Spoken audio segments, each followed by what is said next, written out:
Greetings, geeks and geekarellas. It is me. I am back to start doing Riverdale on a weekly basis. Officially now.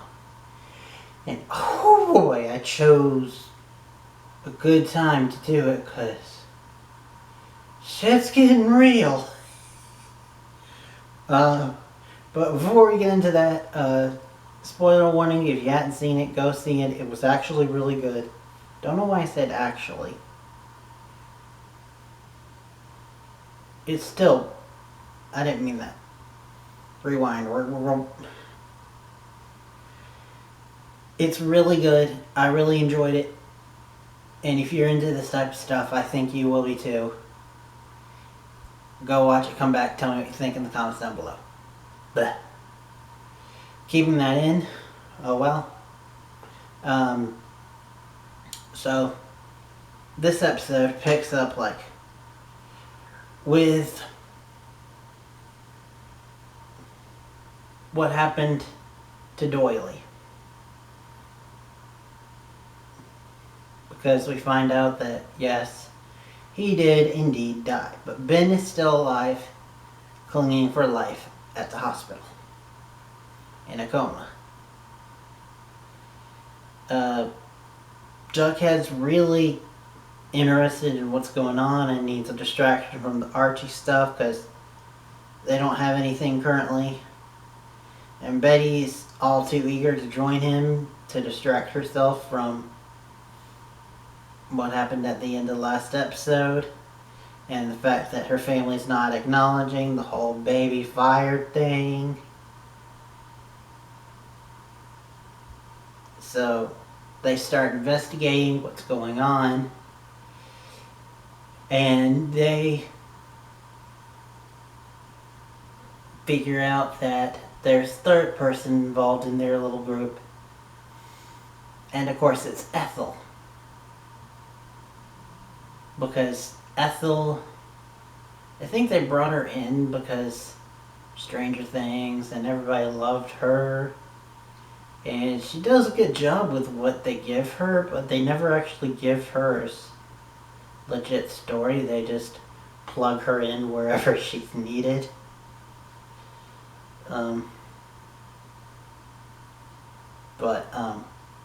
Maybe with this plot they're doing something different, maybe.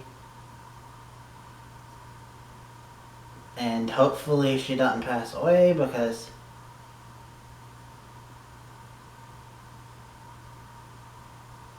if you can hear that, sorry. There's noise in the background. But anyway, so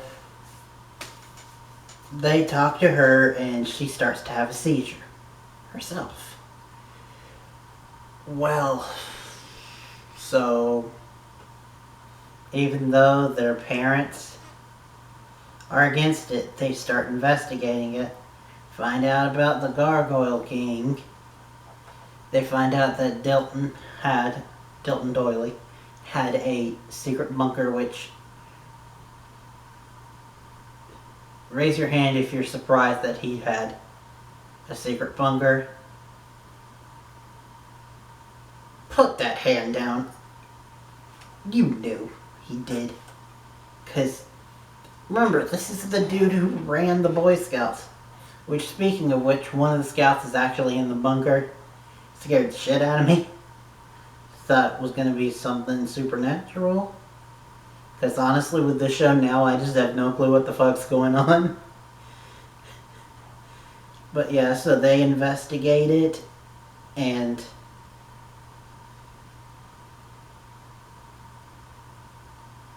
they go to talk to Ben. And see about Ben. And he's awake.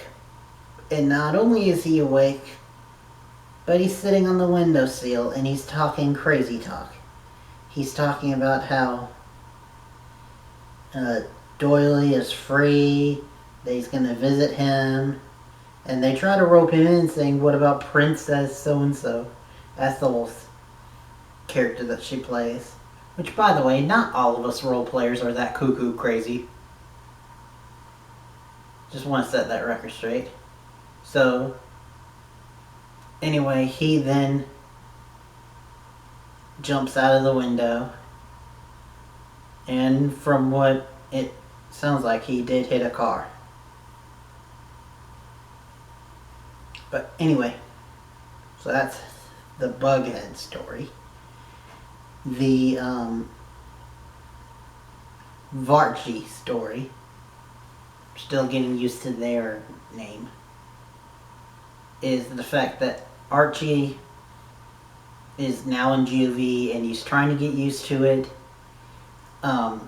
He sits with the serpents, but they tell him there's someone there that knows the old him, and so they tell him that he has to prove his loyalty, and he has to do it by shivving a dude.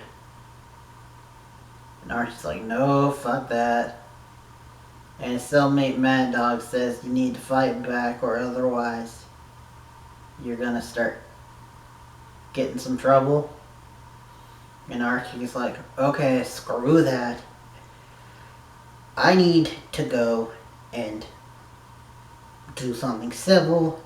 What do I know? I know football. Let's do a football game. It's a way for us to get out our aggression and a way for us to feel free for just a minute. So let's do this. Meanwhile, well, then he does this, and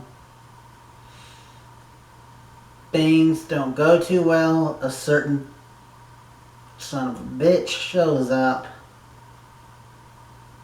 and the warden flips the switch, and in the middle of the game, the warden lets loose all the guards to do a global beatdown and claim that it was a riot that Archie started.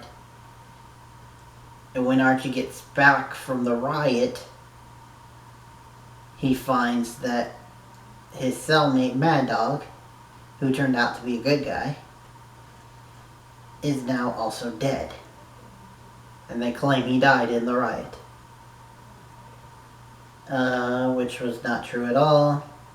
Matter of fact, trailer for next week, we kind of figure out how he died, but I won't get into that because that's a spoiler. But, anyway, then Archie's story ends with the warden coming to him at the middle of the night, and he says, you'll be my new Mad Dog.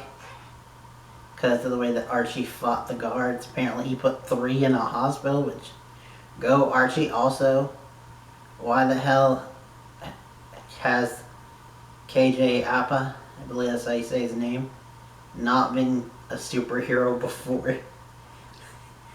Like, I've had this thought for a while now, but I think that if Titans increases its quality, which I heard it does, by episode 3, and it also has a season 2, so if they ever introduce Roy Harper, I think he'd be a good Titans version of Roy Harper. But that's a discussion for another day. Back to this. Veronica's story is that she's trying to do everything that she can. Well, first to make sure that everything's safe for when Archie gets back. And also try to find a way to save Archie. Well, Cheryl takes over for student body president, because of course she does, because she's a badass. And she explains why she's the better choice and not Veronica, which is very logical about it. I mean, she's kind of doing it in an abrupt way, but you still gotta love Cheryl. But, so Cheryl actually talks to her. And Cheryl actually tells her that you can look into the Freedom Association. This Freedom Association that goes for people that are wrongly committed. And so if she wants to start it up, she gets the mayor's help. Because you know her mom. And she starts visiting Archie. She decides that when she finds out about his game, to get the Vixens to cheer for them, which was an awesome scene to see. And that was just a moment where you enjoyed the niceness before the storm of the quote-unquote riot.